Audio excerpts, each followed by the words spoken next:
Assalamualaikum, ahlan wa sahlan di Qala Rasulullah Channel. Kitab Bulughul Maram, himpunan hadis-hadis hukum dalam fikih Islam. Kitab Salat, bab azan.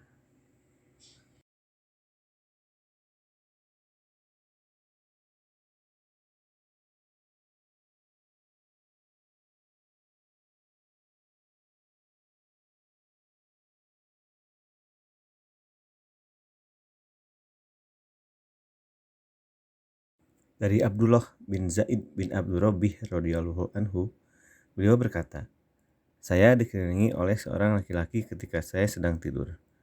Dia berkata, 'Kamu ucapkan Allahu Akbar, Allahu Akbar.' Lalu dia menyebutkan azan dengan takbir 4 kali tanpa tarji, dan iqamah diucapkan sekali-kali kecuali qad qamatis shalah." Perawi berkata, "Pada pagi harinya, aku mendatangi Rasulullah Shallallahu Alaihi Wasallam, maka beliau bersabda, sesungguhnya ia adalah mimpi yang benar." Ahmad menambahkan, di akhir hadis tersebut, kisah ucapan Bilal pada azan fajar. Salat itu lebih baik daripada tidur. Dalam riwayat Ibnu Khuzaimah dari Anas, beliau berkata, termasuk sunnah apabila pada azan fajar, muazin telah mengucapkan hayya 'alal falah. Dia mengucapkan as-sholatu khairum minan naum.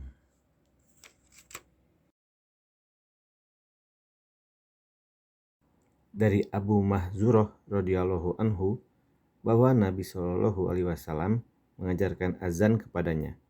Lalu dia menyebutkan tarji di dalamnya. Dari Anas radhiyallahu anhu, beliau berkata, Bilal diperintahkan untuk menggenapkan azan dan mengganjilkan iqamah, kecuali lafaz iqamah, yakni lafaz qad qamatis shalah. Sedangkan dalam riwayat An-Nasa'i, Nabi Shallallahu Alaihi Wasallam memerintahkan Bilal. Dari Abu Juhaifah radhiyallahu anhu, beliau berkata, saya melihat Bilal mengumandangkan azan, dan saya memperhatikan mulutnya ke sana kemari, sementara kedua jarinya di kedua telinganya. Sedangkan dalam riwayat Ibnu Majah, dia meletakkan kedua jarinya di kedua telinganya. Dan dalam riwayat Abu Dawud, ketika sampai pada lafaz hayya 'alas shalah, dia memalingkan lehernya ke kanan dan ke kiri dan dia tidak memutar.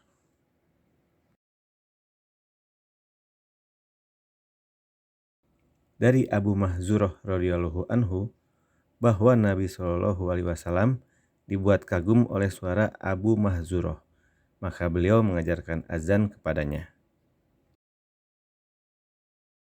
Dari Jabir bin Samurah radhiyallahu anhu, beliau berkata, saya telah sholat 2 hari raya bersama Nabi Shallallahu alaihi wasallam, tidak hanya sekali atau 2 kali tanpa azan dan iqamat.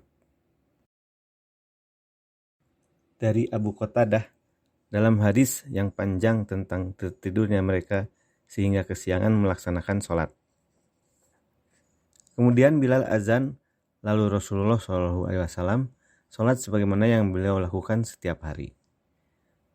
Dan dalam riwayat beliau, Muslim, dari Jabir radhiyallahu anhu, bahwa Nabi SAW datang ke Muzdalifah, lalu beliau sholat maghrib dan isya di sana dengan 1 azan dan 2 iqamat.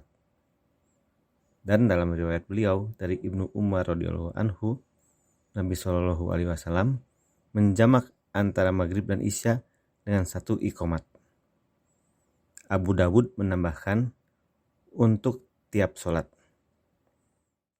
Dalam suatu riwayatnya, dan beliau tidak mengumandangkan azan pada masing-masing dari kedua sholat tersebut. Dari Ibnu Umar dan Aisyah radhiyallahu anha, keduanya berkata, Rasulullah SAW bersabda, sesungguhnya Bilal mengumandangkan azan di malam hari, maka makan dan minumlah sehingga Ibnu Ummi Maktum mengumandangkan azan. Dan Ibnu Ummi Maktum adalah laki-laki buta. Dia tidak mengumandangkan azan sehingga diucapkan kepadanya, kamu telah memasuki pagi, kamu telah memasuki pagi.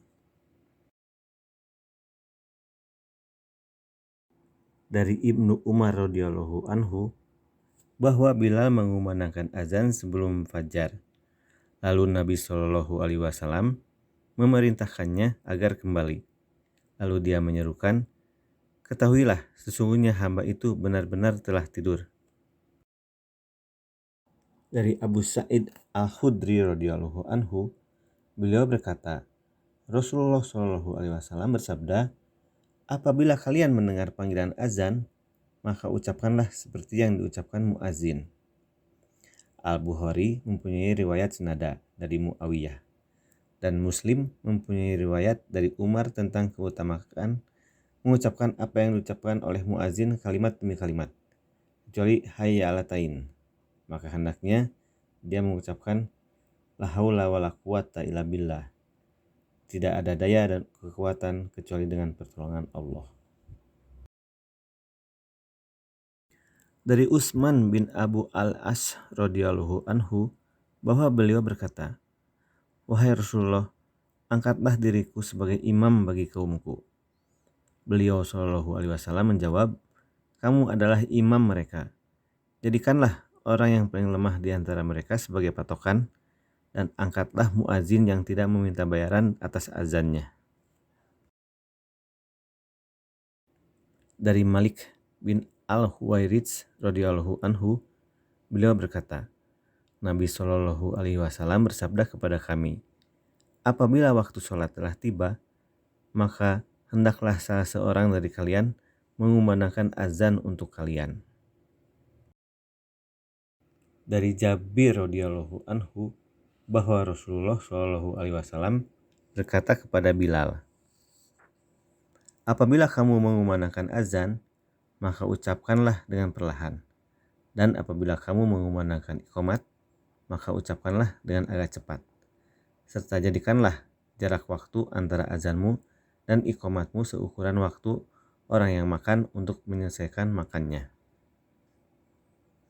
Dalam riwayat At-Tirmizi dari Abu Hurairah radhiyallahu anhu bahwa Nabi Shallallahu alaihi wasallam berkata, "Tidak boleh mengumandangkan azan kecuali orang yang telah berwudu." Dalam riwayat beliau dari Ziyad bin Al-Harits radhiyallahu anhu, beliau berkata, Rasulullah Shallallahu alaihi wasallam bersabda, "Dan barang siapa yang mengumandangkan azan, maka dia pula lah yang mengumandangkan iqamat."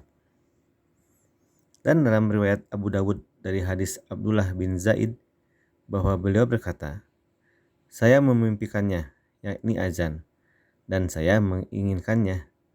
Nabi Shallallahu alaihi wasallam bersabda, "Beriqamatlah kamu."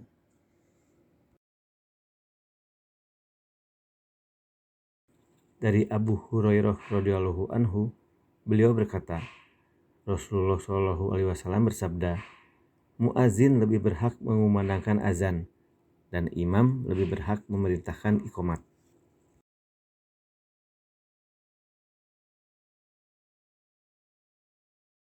Dari Anas radhiyallahu anhu, beliau berkata, Rasulullah Shallallahu alaihi wasallam bersabda, "Doa di antara azan dan iqamat tidak tertolak."